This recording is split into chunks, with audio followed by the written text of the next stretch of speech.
you're encountering the FIFA 24 Matchmaking Error 2026, follow these simple steps to resolve the issue. This guide will help you troubleshoot and get back to playing. Step 1. Check server status.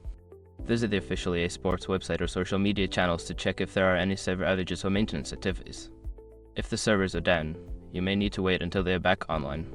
Step 2. Restart your game. Close FIFA 24 completely and restart it.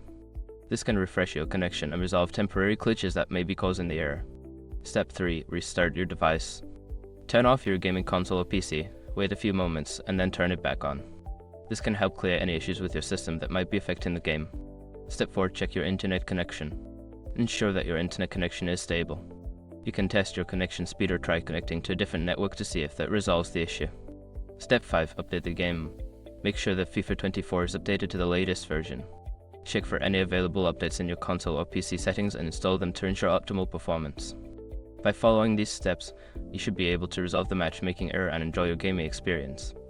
If the problem persists, consider reaching out to EA Support for further assistance.